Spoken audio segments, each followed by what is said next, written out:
What's up, everybody? Welcome into another episode of SEC State of Mind presented by FanDuel. I'm your host, Taylor Davis, joined by Jason Campbell. And for our Auburn listeners, we've got another special episode for you today. We are so excited to welcome in our guest for today, head coach of the Auburn Tigers, Alex Golesh. Coach, War Eagle, we can say that on this podcast. All of us love saying that around here. War Eagle, and thank you so much for taking the time to chat with us today. Well, I appreciate it. War Eagle right back at y'all. Love it. Love it. All right. So much to cover with you, Coach. And obviously, I've had the opportunity to cover you in the past couple of years and kind of get to know your philosophy, your outlook on coaching. And so now to see you as head coach at my alma mater is pretty special. And what jumps out to me that I would love to start with is kind of, it feels like your story, your brand, your philosophy around coaching really parallels kind of the blueprint at Auburn, that hard work, that don't skip steps, be where your feet are, outwork your opponent. That's really kind of what your story has represented. And so to now see you at the helm of a program like Auburn that has found success with that kind of mentality seems like the right fit. So I'd love to kind of go back in time a little bit with you and kind of reflect on what makes this job the right fit for you. Auburn was looking for the right head coach, but you were also looking for the right fit in your next step if you were to take it. What made Auburn that? Yeah, I think you hit on it. And I've had some good friends that I've worked with that have coached here, one in Cody Burns that played here and then coached here. And everybody, like, the message was always the same. And this was before this ever came up. But it was always the same, like, man, Auburn's different. Auburn's different. Auburn's different. And you kind of take it with a grain of salt a little bit because you say, man, that's your alma mater. That you would say that. And then you start digging, and then ultimately you get here, and this blue collar mentality, this working harder than anybody else mentality. As you get around people like Jason, and there's so many more like him, everybody's got a unique story, which doesn't make it unique to Auburn, but you get around people that support this program. And really the last 5 years are a great example where it hasn't been the level of success anywhere near it that people expect. And I sit here, I stare at a picture of Jordan Hare, but yet every single game's been sold out. Yep. The support continues to pour in. And then we've gotten so many guys here this spring that wore the same uniform that I've asked to talk to the team, and you hear the passion and the energy. And 5 months in, or I guess right at 5 months, that's the truth is, like, it does fit me. And I don't know that I really truly knew that. But it's a blue collar mentality.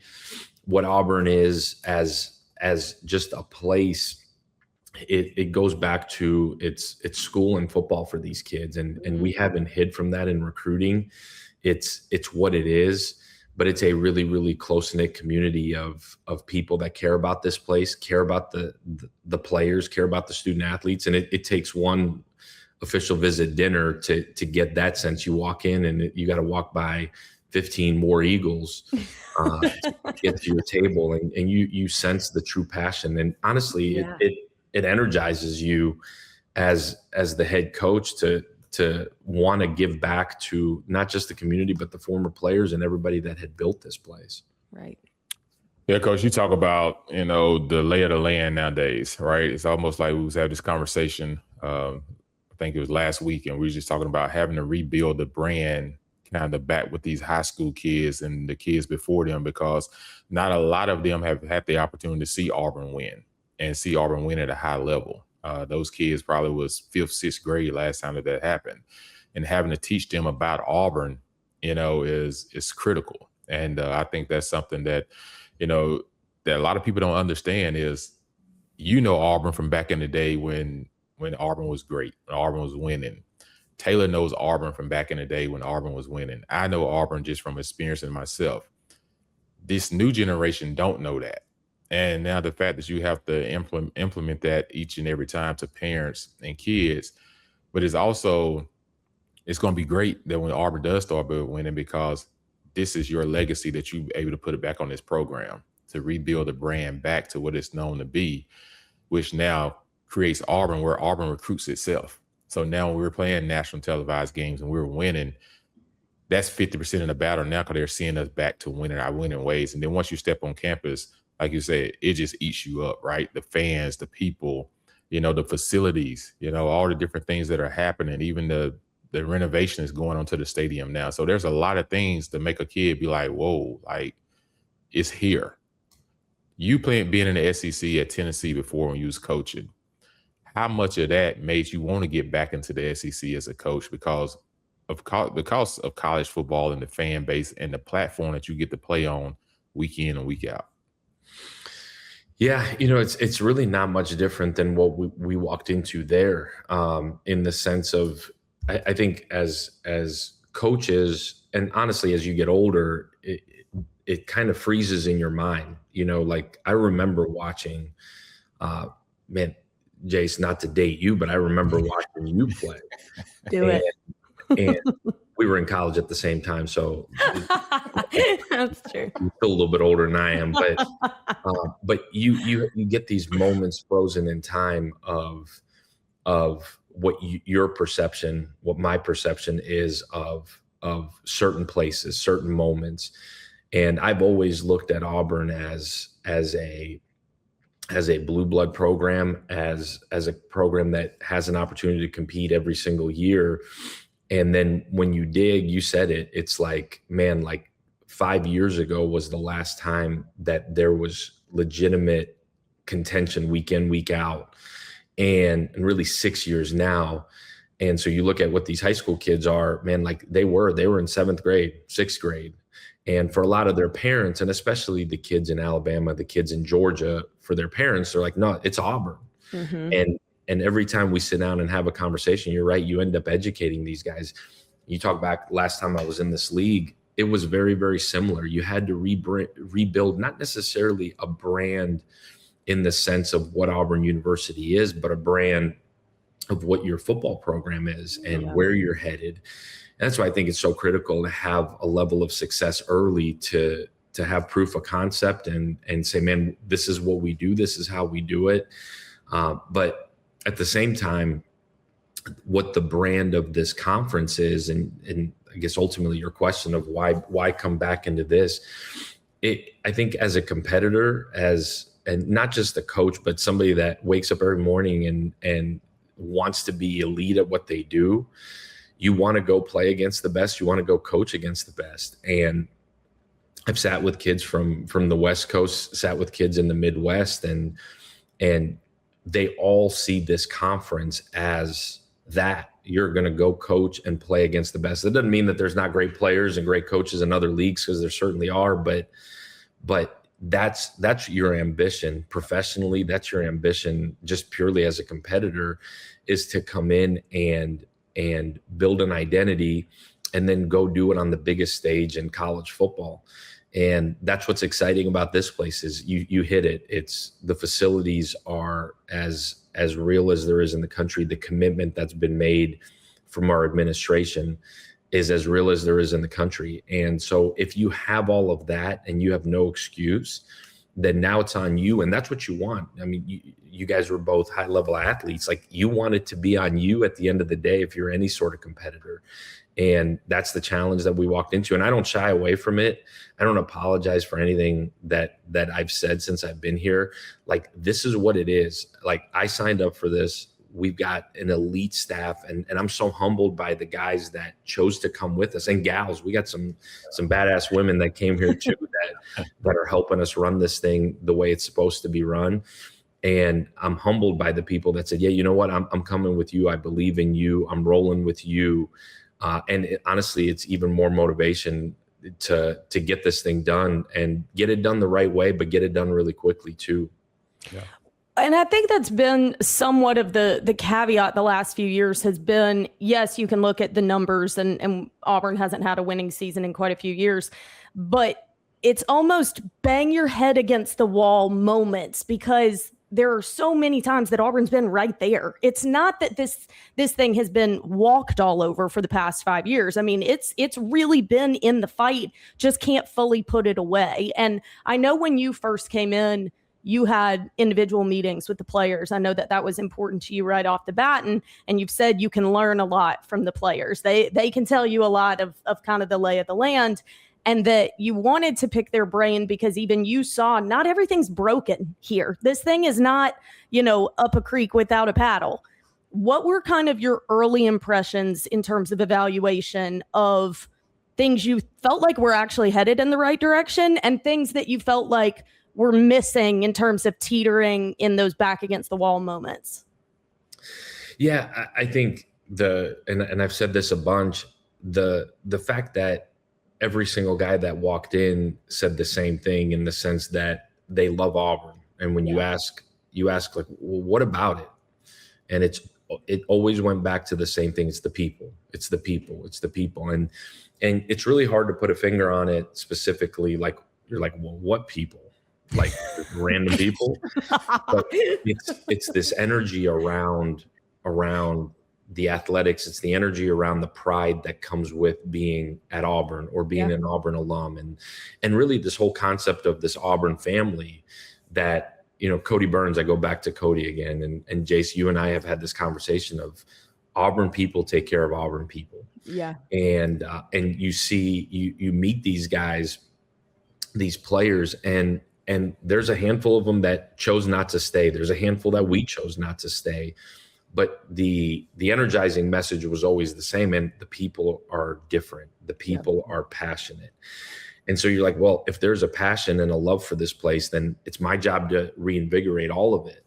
Mm-hmm. And Taylor, to your point, like I think as I've gone through this as an assistant, I've gone through it as a head coach now, where identifying what is broken, like what needs to get fixed. I think as I've learned and grown, I think it's never as bad as it seems. And it's never as good as it seems. It's probably somewhere in the middle. True. But ultimately it comes down to a mindset in every aspect of it. And that's certainly on the football side of it, but it's also in recruiting. It's settling for certain things, not settling for other things. I think if I've learned anything here, it's because of the people and because of how our players are viewed and treated in this community, and really in this entire state, parts of South Georgia, like where there are so many Auburn people, like there's a responsibility that comes with being a football player here too. It's great in the sense that everywhere you go, people recognize you. You might get a free meal here and there, but at the same time, there's a social responsibility that comes with playing football here. Like you can't be a complete idiot in town. You can't go driving around like a buffoon here. Like you just can't. Everybody knows. Like I haven't even moved into my house, and everybody knows where I live. Yeah. Like everybody knows this rental I'm living in. Everybody knows I live there. So there's a social response. Everybody knows what car I drive. Yeah. And it's part of it. It's part of it. And you're in a bubble. And in so many ways, there's this social responsibility that comes with it. On the flip of it, you know that you're going to get supported all the way through. And then when you're done and your playing days are over, you're going to get supported right back. Yeah. And so there's obviously positives and negatives with it, and we don't hide from that at all. But for whatever reason in my entire career, I've one time in my entire career have I walked into a situation, you're like, man, everything's pretty good. We got really good coach. We got incredible support. Yeah. Every other situation has been something's got to get fixed. Something's got to get fine-tuned. And ultimately, I think it's a mentality that's got to be built. Yeah. And the mentality is really simple. It's when you step on this football field, there has to be an elite level of confidence, because there are no gimme games. That's the one thing in this league, and we've gone to 9 now. Yeah. There are no gimme games. And every single week, this mentality, like you got to be callous to where the mentality has to be such that you are truly confident in what the heck you're doing, and you're able to go play incredibly fast at a high level, play in, play out. And the ability to shut everything else out, I think, is absolutely critical, because with all of that comes with this job and what this place is, there's also a lot of input. Like, if I've learned anything, man, stay the hell away from social media. And it's easy for me to say. Totally. But man, these guys are 18 to 23. Yeah. Their parents are on it. So it's all real and it all has to be addressed. But I think there's authentic drive that has to come in every single day when you walk in this building, that you're taking pride in building something back. You're taking pride in the way we're going to attack every single week. And it starts with truly a mentality every single day. Yeah, that's true. Everything, like I said, mindset is, to me, is the biggest question mark for Auburn, right? When you say what are the things that need to be improved on, to me, number one is just mindset. Because to me, the guys, they know how to play hard, but they don't know how to finish. And then trying to win games is a mindset. You have to step on the football field with an expectation that regardless of who we're playing, we're going to win. And to me, I think because the guys lost so many close games, it's almost like once they got to the fourth quarter, if they were behind or it was close, it's almost like they felt defeated because 2-3 weeks in a row, they hadn't been able to cross the finish line. Yeah. And I noticed some things that y'all have been doing in practice that we're not going to speak about on the podcast, but you're doing things to help handle those situations from a mindset standpoint to get these guys to understand is it doesn't start during the season. You create your mindset in the off season. Like in your workouts and your practice and your habits, as far as like when you come into the team meeting room, are you prepared with a book in your hand with your pencil ready to write down information? Are you prepared in all these areas that's going to carry over to the football field? And then there's a strong brotherhood, right? The hardest part about today's coaching compared to 10, 15 years ago is you could have a room for 4 years and say, hey, I got this guy that's a freshman.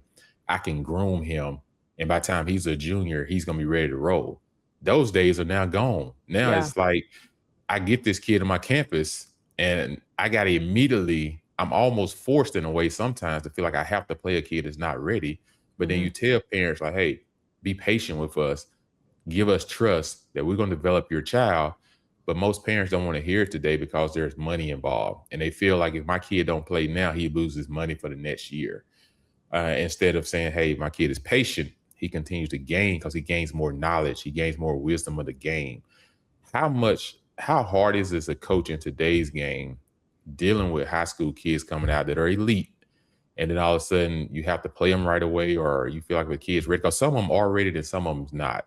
But how do you have those hard conversations with the kid and with the parent? Because everyone expects their child to be number one at all times. And there's nothing wrong with having that type of expectation, but there's also reality, right? Like, how hard is to get the kids to trust my plan and be patient when we live in an impatient world in society and college sports nowadays? Man, Jay, you can do like a 4-hour podcast on everything you just said.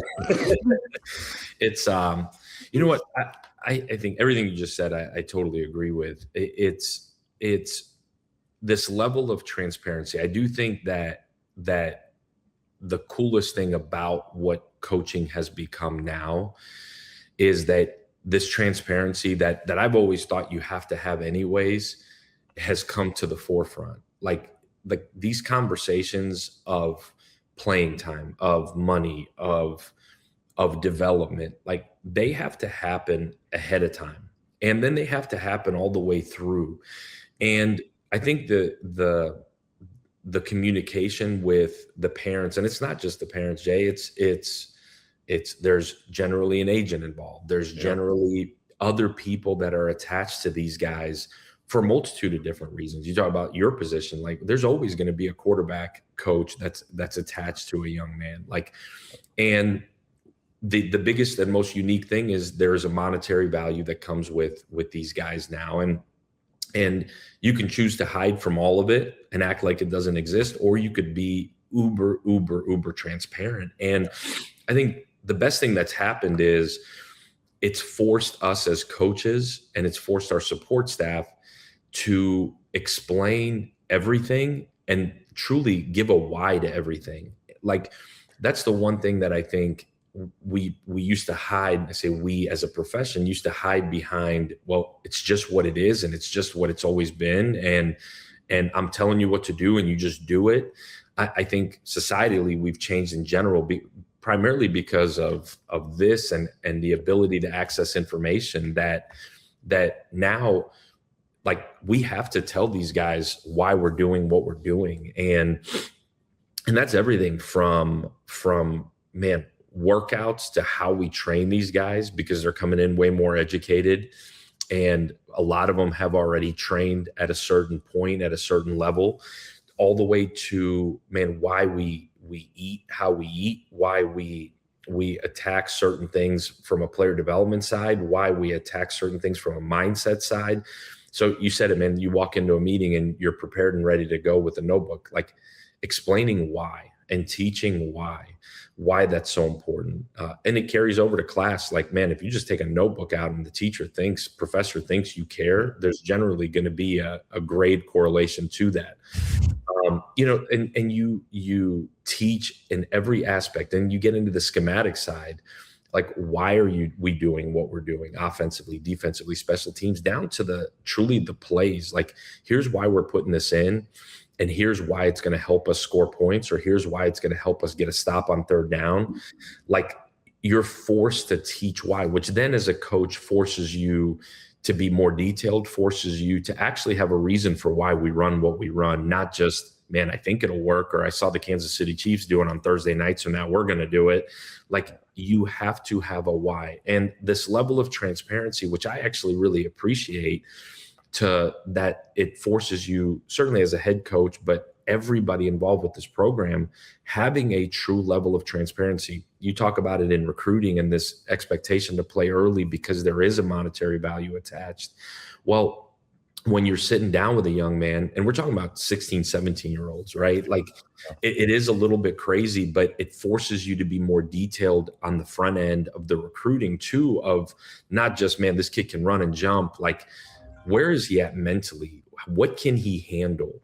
And then being honest with the family, being honest with everybody attached to the kid on, man, like he's uber talented, but mentally, or his learning progression, or, man, like just physically, he's not going to be ready unless he does this, and this. And then when he gets here, being uber transparent with where he is, being uber transparent with the family, being uber transparent with everybody involved with him. So that way there's never this false expectation or false hope. At the same time, there's also no false BS on the front end in the recruiting, where it's like, man, you're coming in here to start, and we see you like this, and then the kid comes in and he doesn't. Yeah. So it's forced everybody to be more transparent, and which I think can only be good for our game.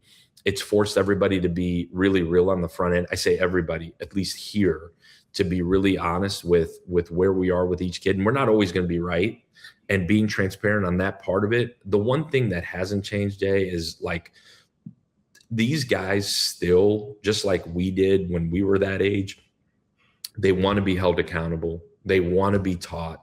They want to be in a situation where they feel like people care about them. And that part hasn't changed. And I think that's why I'm still in it. That's why I'm more energized than I've ever been, because that part hasn't changed. And when you get through the craziness of recruiting and you shut the doors, you still get to be a part of these dudes' lives, and you still get to be a part of helping them grow and become young men into men. You still get to mentor them in what elite fathers look like, elite husbands look like. You still get to get them around guys like you, and like look at what you can do if you just put your mind to something. Like, look at what you can do professionally after football's over. Like, there's so much that's still real about this. Mm-hmm. And I've accepted the other part of it, and we've tried to grow and be really, really good at that part of it. But when the door's shut, man, and that's what's so great about this one transfer portal window, is like, these exit meetings were like, here's where you are, here's where you got to go, here's how you get there, and here's what will happen if you do everything we're telling you to do. And at the end of the day, here's why. And that's the part that I think still is energizing, still is exciting, that the kids, everybody says, man, these kids have changed. They want more transparency at the end of the day. other than that, there's still young people that want to be held accountable, be told what to do. Be who you say you are, right? That's it. I love it. Well, and I always think with these coaching changes in today's version of college football, there is such a everything has to happen in a very condensed amount of time. And so as much authenticity as can be shown to them in that short amount of time, I still am under the impression that they are gravitating toward that at the end of the day. But the buy-in piece remains critical for someone in a situation like yourself coming into this new program, wanting to make an impact, make a difference, but do it the right way. When you got to Auburn, and obviously we've seen, guys that you have had familiarity with at your previous stop join you here. Some guys opted to move on, but the guys that stayed, the guys have been a part of this program and are on board, bought in for the change. Were there a couple guys in particular that were pivotal for you in terms of they locked in, they heard what I was saying, they bought in, and the locker room, their voice echoed through the locker room because they've been a pillar here already? Yeah, I think a lot of that were guys that bought in regardless of the coaching staff, and more so to what Auburn is. And I think of guys like Sylvester Smith. I think of guys like New Boy Fagans and Eric Winters, like guys that came to Auburn because they wanted to be at Auburn. Yeah. That like there's more of them, like Blake would be like, and I'd be remiss because I'm going to miss some guys here, but guys that truly wanted to be at Auburn because they grew up, whether it's their parents or their inner circle, were Auburn people, but guys that this place means something to. Yeah. A guy like Elijah Melendez, who was a freshman linebacker who was committed somewhere else, ended up coming here, like felt like DJ Durkin took his game to another level. There was an authenticity there. And so innately, it was a lot of defensive guys because they saw a level of success that they wanted. They were able to go play, whether it's early or later, but were able to go play at a high level and saw a genuine approach to coaching that guy like DJ Durkin, a guy like Vontrell Williams-King, guys that we retained, that they believed in, that they knew had their back. Yeah. And I think bigger picture, it was perceptionally in our locker room of like, man, like these two guys that we absolutely adore and love, coach heard us, coach responded with, I got you. Like, this is what you guys want. I'm good. And slowly but surely, those guys, when you blended them with a handful of guys that already knew who a large chunk of our staff was, you blended them. And it's been a really cool mix up until this point in terms of guys that want to win. I think the most unique thing, and probably hasn't been talked about enough, is the guys that chose to stay, that we also chose to keep. Like those guys understand that what happened here for the last couple of years is well below the standard from a win-loss standpoint. Like, those guys are just as hungry, if not more hungry than anybody else, because they also have heard this outside noise. They also have heard, man, we were close, and they're sick of hearing it. And so rather than being down about it, or like, man, letting that stuff define who they are, they're like, Coach, tell us what we do to go finish these games. Tell us what has to change. So that part has been really, really positive and really honestly different than I thought it would be. Yeah. Yeah, it's a lot of list of guys, like you said. I think about Bryce Diaz and Jared Smith, like a lot of guys, right? So it's just, the list is long. But the important thing to me was the fact that you was able to bring in, you brought your quarterback. Byron was able to buy in and come and be with you. Then you get, Keyshawn Singleton and just a bunch of guys we can just talk about, right, from the receiver room that came over with their quarterback and you guys and what Coach Gordon is teaching on offense. I thought that was super important from the simple fact of a lot of these guys could have played at other SEC schools. And people say, oh, cause they come from South Florida. I said, no, they was recruited by SEC schools. And then some of them in the portal was getting attacked by a bunch of SEC schools and Big Ten and high priority ACC schools. So it wasn't just a guarantee that guys would just say, oh, we're coming. But it goes to show you that the one thing that those guys talked about was how you were as a coach to them and what it meant to you, what it meant to them. The fact that you pour into them, you're hard on them, but then you love them up at the end of the day. And they say they love playing for you.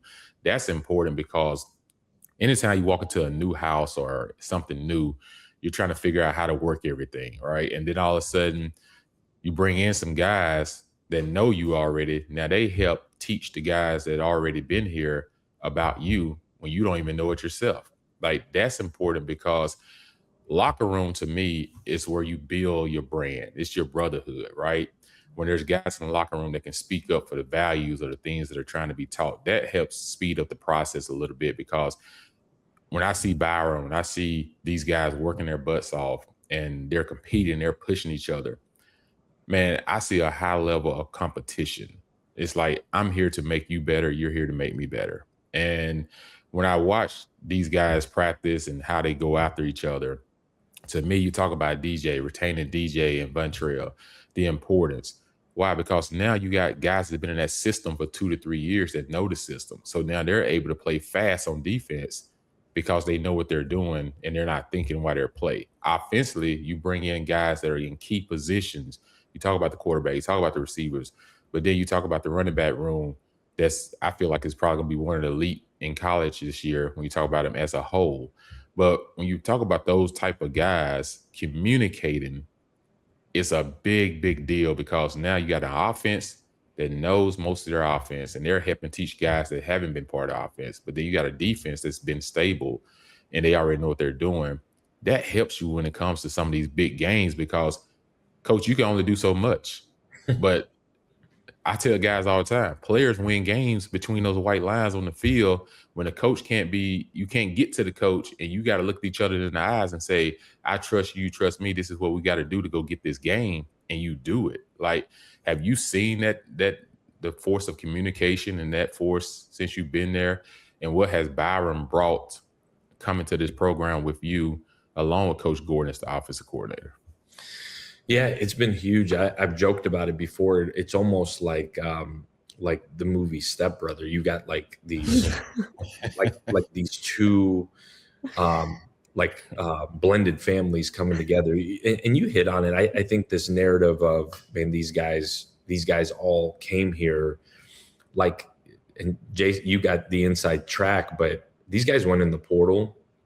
Man, it was like one of those, like, I didn't know what to expect, and because we did such an incredible job at the last place of retaining these guys, and it wasn't because we were breaking them all off. It was the furthest thing from it. Like this group of guys at the last place bought into a vision and a culture and were a huge part of it to where when they got in the portal, I think maybe the original assumption was I'm going to Auburn, but in reality, man, there were some conversations that were had throughout where you were like, man, I knew this kid was really good, but everybody in the country is willing to do whatever it takes to get him. That part was crazy. But you get this blended family, quote unquote, like, and you hit on it. I think it was super, super helpful, especially early for guys in that locker room, if nothing else, to say like as soon as inevitably somebody down there is going to be like, man, this guy's crazy. This Golesh guy is out of his mind. And somebody says, you know what? Just stop, roll with it. It'll pay off. Like just to have somebody stamp you. And you said it, man, it's different when somebody stamps you in the locker room than somebody in the media or somebody outside of that building. Like your peers are going to be your best, either peer pressure or going to drag you down too, because they're the ones going through it. Like I'm there, I'm going through it, but I'm not on my 50th sled push of a winter workout trying to figure out if I really want this or not. Like they are. Just like you said, they're the same ones that in the fourth quarter have to have a level of trust and a level of continuity and a level of belief in each other to go win the game. Like coaches will put you in positions to be successful, but at the end of the day, like, dude's got to go make plays, and that's on all three sides of the ball. So your question on Byram, I think the biggest thing that Byram brings is this elite level of process that he's developed to where he has a unique way. And listen, like, Byram's had to grow. Like, Byram was a 200-pound skinny kid that played a couple of games as a true freshman and had some success, but had to figure out, honestly, who he is as a quarterback, who he is as a leader, who he is, like, what is my actual game? Like it took him time to grow. The system has grown around him, but he's also grown so much as just a young man. Like, we sometimes put these guys like as commodities, or like this grade of on Rivals or 247, or like they're kids, man. Like they really are. And they grow and they develop and they have outside influences that they choose to either listen to or not. And Byram, the thing that he has stuck true to himself on is, I am going to grow as a human. I'm going to grow as a young man. I want to be elite at my craft. He does an incredible job of recognizing his own weaknesses. He's really grown in his strengths. He's really, really eager to continue to grow and get better. Like, he continues to search and find ways that he can grow as a thrower, as a runner, mentally in the game. Like, that dude was in that indoor yesterday with one of our other former players, throwing the ball, just trying to fine tune some stuff. That here's a guy that he played with as a freshman and a sophomore that is now working with quarterbacks, that he's like, man, come see me. Let's work through this. You see it through such a different lens as a peer. Like, he's just constantly trying to grow and get better. And there's nothing better than somebody that, one, can stamp you, but two, somebody that is so elite in their process and still trying to continue to grow in his process. And J Cam, like you don't think that dude's got something to prove to himself? Yeah. The SEC, like, I told him a long time ago, stay off Twitter, stay off Instagram. Yep. There's nobody that can tell him outside of here who he is or what he's about, because he's that confident in himself. But man, like, there's no secret. Like, he has a lot to prove in his own mind to what this is. And the most fascinating thing about Byram is the games that have been the most public in terms of, like, these out of conference games that we played the last couple of years against this conference. He was at his best every single one of those. Mm-hmm. And he'll tell you there's some things that he wants back, and we all do. I do. But when those lights were the brightest over the last couple of years, he shined better than anybody else. And I think that's the thing that makes it exciting, is he's here, he fits right in, but he also is like, man, I cannot wait to step into Jordan-Hare and everybody see what I am, who I am as a player, as a leader. And that's the part that I think that's most excited. And we've been through some highs together. We've been through some lows together as well. And to see him grow and come out on the other side of it is pretty exciting. Yeah. It's been a really cool relationship to watch, covering y'all the last couple of seasons. And I do phone interviews with players. And I straight up asked him last year, why are you here? Why? I mean, like, I wasn't trying to start the pot or anything, Coach, but like, it was an obvious conversation. Kind of what you're saying, he feels he has a lot to prove, because if you got eyeballs, you can tell this guy has the makings. And like you've said, he's wired that way. He's so gritty, so competitive.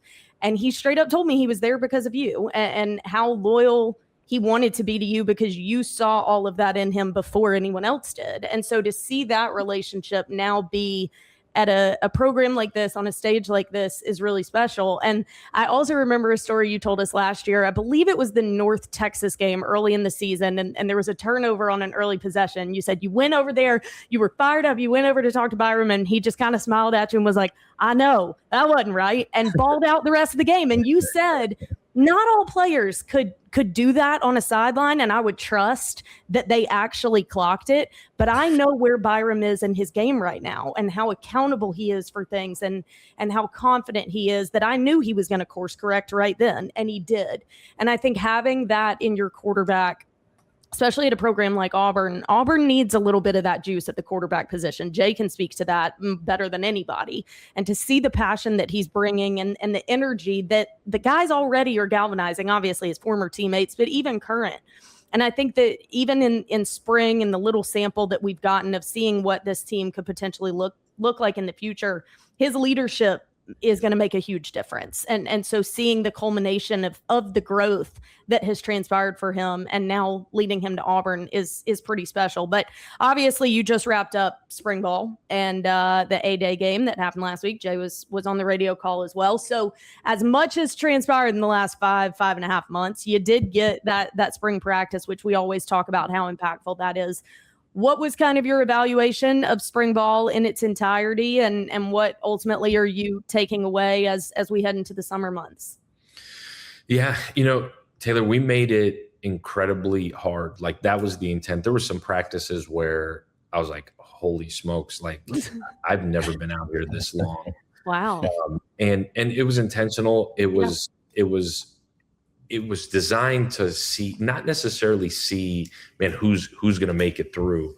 It was designed to make it hard and honestly, like, let guys either fail or succeed and then grow.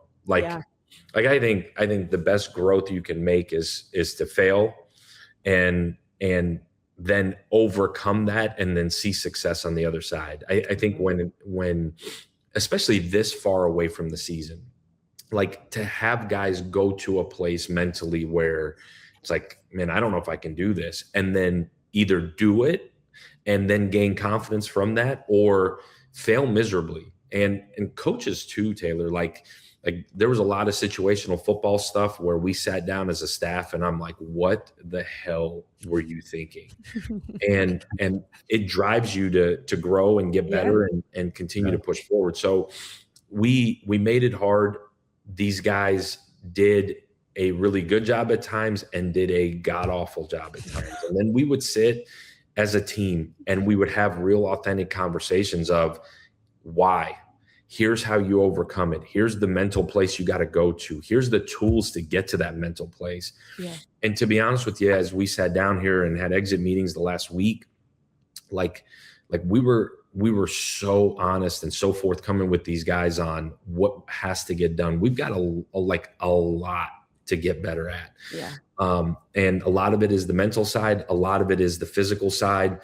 Like, there's a lot of technical things we got to go into the summer and get right. There's a lot of tactical things we got to go into the summer and get right. And all of that has been laid out individually for each guy. It's been laid out individually for every coach. Wow. And these next couple of months are going to be really, really critical for us. We got to get bigger. We got to get stronger. We got to get faster. I think the encouraging thing is we've got an elite strength staff, an elite sports science staff. We've got nutritionally what we need and an elite nutrition staff. But it's going to come down to, Jason, your point earlier of like the continued buy-in from these guys and the summer now, what it's become like you can allow it to get monotonous and just kind of get in a groove, or you can come in and attack every day like you are ready to freaking get better and better and better and better. And that's my job as the head coach to keep that part of it going. But I'm leaving spring encouraged in a lot of ways, and I'm leaving spring with the biggest piece that encourages me is they have bought into this is going to be a collective effort. They have bought into our connection has got to grow as a team. They have bought into we have to continue to build trust in each other, in the staff and the players, and honestly, the coaches. Like, year one, everybody talks about the team and roster management. Like our coaching staff has got to continue to come together. Mm-hmm. As many guys as I've worked with the last couple of years, there's some guys on the staff that I haven't worked with in a long time. I knew every single guy and gal, but that part of it is critically important. Like, how each side of the ball thinks, the mental makeup of each side of the staff is really, really critical. And these guys also got to learn to grow and love each other and have each other's backs. Like that part doesn't get talked about enough probably. Because there's a mindset that when you come in here, like we're doing this for each other too now, but we've got a long way to go. And this 12-week block in the summer, how we attack that, both the on the field stuff and the weight room, just as importantly, the stuff that happens at night in terms of these guys, like I have pushed so hard every night. You got a choice, man. I can come in, grab a to-go box, go back to the apartment, play the game, go hang out with my girlfriend or sit on TikTok and do nothing. Or I could come in, sit down, break bread with somebody that I hadn't done it with, or grab a young guy and go take him somewhere to go eat. Like these choices, like ultimately, can I sacrifice some of my time to go and build a relationship with somebody that I haven't yet? Yep. Like that's the part that, as kumbaya as it seems, and as this perfect euphoria that we're chasing, that's the stuff that ultimately will help us in the fourth quarter. That's the stuff that ultimately at the end of the year will help keep us together. Because as well as I do, like there's going to be some crazy ups, some crazy downs, but we've got to build authentic connection, and we've got to take another step here. And then ultimately we got to be able to come together as a team into fall camp and again, go back to really hard again, overcoming the really hard in order to give us a chance. Cause this thing is a gauntlet. There's a physical element to it where we got to get our bodies to a point where we can make it through this gauntlet from a health standpoint. There's also no secret that the roster has shrunk, and there's going to be a time in the season where young guys are going to have to step up, but the ability to stay healthy throughout the year is going to be absolutely critical, because as the rosters have shrunk and now you've added SEC games and the gauntlet that it is, like the ability to stay healthy, that's our job as coaches to structure it to give us a chance to actually do that. But it's also on these guys to make sure that their process is elite and that they're doing everything in their power to stay healthy throughout the season. Because it's a battle of attrition. If I learned anything in this conference the last time, like, man, oh man, like look at the schedule and see if there's a game where you're like, we'll just be able to kind of get through this one. Like, no. Well, coaches, like I said, my last thing for you is, I know it's a grind, but thankfully this year you don't have to worry about dealing with transfer portal in the spring. So when you got through the spring, you know what your 1s, 2s, and 3s look like, and there's some guys that are still competing for some positions, and you have to worry about, this guy going in the portal, or you got to go in the portal and snatch a guy to fill this position. It goes to show you the wild, wild west that we've all been living in the last couple of years. But it has to feel good not to have to deal with that aspect of it going into summer. And then my last thing is, y'all got a break coming up before training camp. Are you looking forward to it? You don't have to tell us where you're going. I don't want people stalking you down. Hey, they came in Auburn. They'll just tell you where I'm at. That's true. Hey, don't tell nobody where you going, man. Go somewhere, pop your feet up, see the beach. You know what I'm saying? Relax, because it is a long season. It's a long grind. And you guys put in crazy, crazy hours.